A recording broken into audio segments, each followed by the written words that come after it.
Always keep people like you in the sister boat because I'm gonna probably end up being the brother that just all your friends.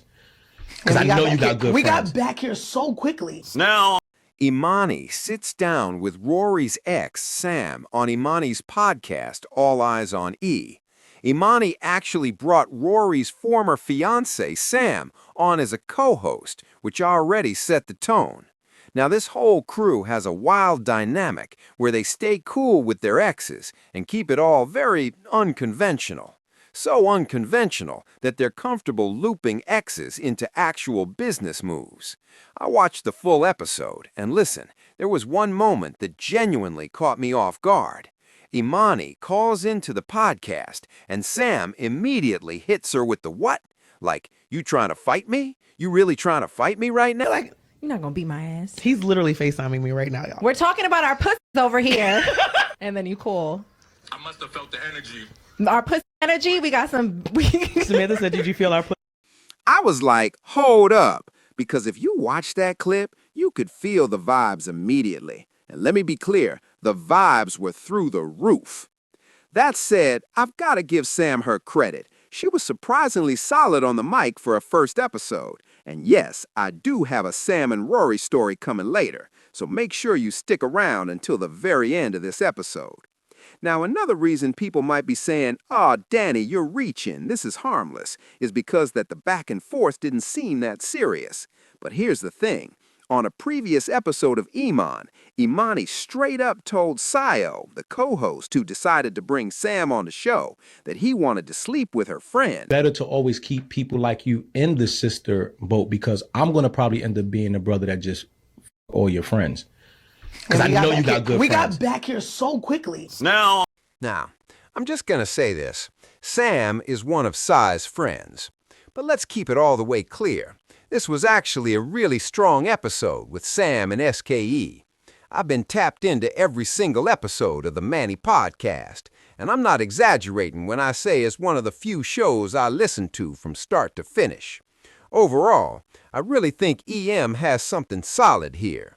The real challenge is visibility, because honestly, not enough people know about the show, and not enough people are tuning in. And that part is always the toughest. Now, let's pivot to Rory and Emanny. My personal guess is Rory gave Emanny the green light. Like, yeah, bro, go ahead. I don't care. It's all good with me.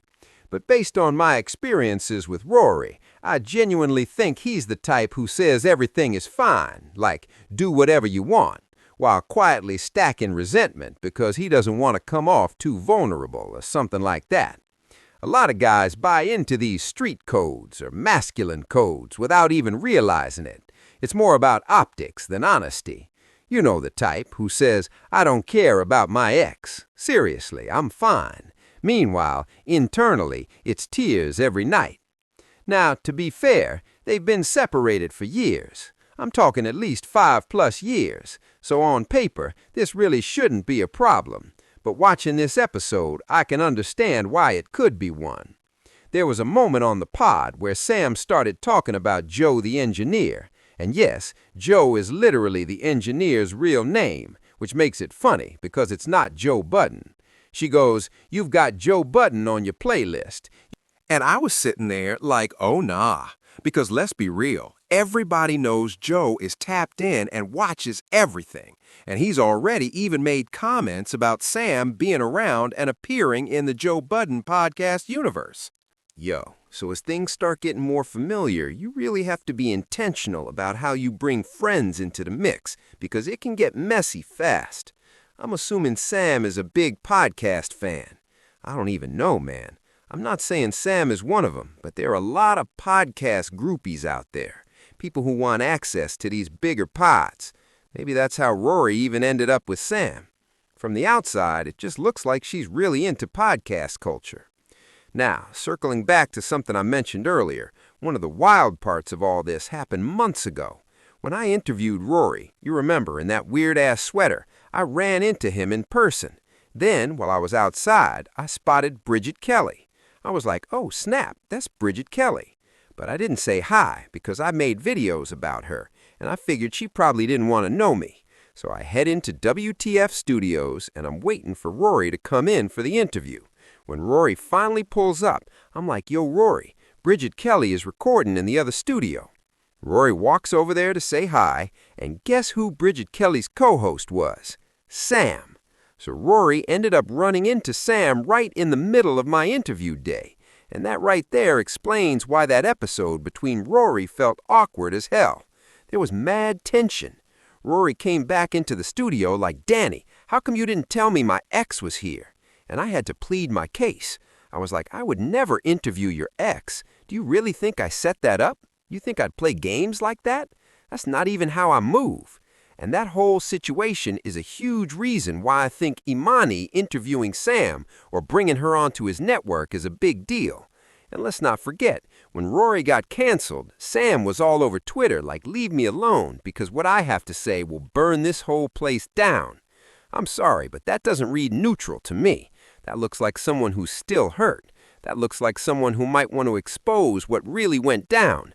And that gets dangerous when that person suddenly has access to a platform with a decent-sized audience. But there's another wrinkle here. From what I understand, Sam is raising Basley. So how much beef do these people really have? Are they still co-parenting with the dog? And seriously, what happened to Basley? Somebody find Basley. Is Basley okay? I don't see Basley anywhere. Basley's situation feels strange. Why isn't she around anymore? It feels like all the storylines from Rory, Mal, Emanny, and Joe are colliding at the same time. This feels like the final episode of a True Blood. But tell me what you think. Do you believe this is actually a big deal? I already know some of y'all, and you already know Emanny is bringing Sam back on the pod. You're going to watch that episode. He's going to be like, "Wow, Sam, you were amazing. You want to come back on? I really think you've got chemistry with Sayo." Oh my God. I'm telling you right now, that's going to happen. And honestly, it's good content. I'm not even joking. I've been tapped into this pod heavily. I don't really rock with most of Emanny's content outside of this, but I do love the dynamic he has with Sayo. And I think Sayo is kind of a star. She's an older woman. She's 40. And I was like, oh wow, she does not look 40. The crazy part is she can hold a conversation about anything. You could say, "Yo, I used to play Turok on the N64." And she'll be like, "Oh my God, I love the N64. I used to play Kirby on that joint." She'll pull out the most random references and still make it entertaining, which is a real skill. And she's not self-centered, because you know how some podcasters hijack every story, and you're sitting there like, "Oh my God, this is all about you." It's one of those things where she almost feels like a background character in her own story, but the way she processes situations actually comes off really well, even though, once again, the podcast universe is getting messy. This is straight up Days of Our Lives. And don't hit me with the everyone's mature angle. I don't know, man. People are immature, too. We love to assume folks grow out of cycles, and I'm keeping my eye on this, because I could easily see a world where Joe Budden ends up having a co-host from his friend's show sitting on his pod. The chemistry between Sayo and Sam was strong enough that Emanny might seriously be thinking I should make Sayo a permanent part of the show. And honestly, I could see that happening. But we also have to watch whether Emanny and Sayo even last long-term, because we all know podcast relationships look way tighter on camera than they do off-camera. Now, Emanny seemingly addressed the backlash over interviewing Rory's ex, Sam, on Twitter. It was more of a response aimed at the Joe Budden community, discussing how nasty this whole situation could be. So let me read what he said. "For years, I have been friendly, respectful, cordial, and supportive of people I've met and connected with through the JBTV community who later found moments to downplay my character just to be part of the conversation. That's my blame to take." I'm almost positive he's talking about people coming at his character for interviewing Sam. I could be wrong, but Emanny leaving Spaces tells me he's still very bothered by the narratives coming from there. That alone shows he's still deeply affected by fan commentary. I really thought he was past this stage. I thought he had evolved into someone focused solely on building his network, but this tweet gave me a lot of insight. All right, y'all, that's my video for now. Make sure you're tapping in with Emanny's podcast, All Eyes on E. He keeps saying he wants to change the name. Be careful, dog. Don't do that. That's literally how Joe messed things up. Remember when he had to switch the name back to Joe Budden just to reposition Rory and Mal in the branding conversation? I'm really curious if Emanny actually follows through, because he keeps saying, I'm going to change the name, and then the name never changes. So let's see what happens. Follow me on Instagram at StopTV. Follow me on Twitter at StopTV. Make sure you're following me on Patreon.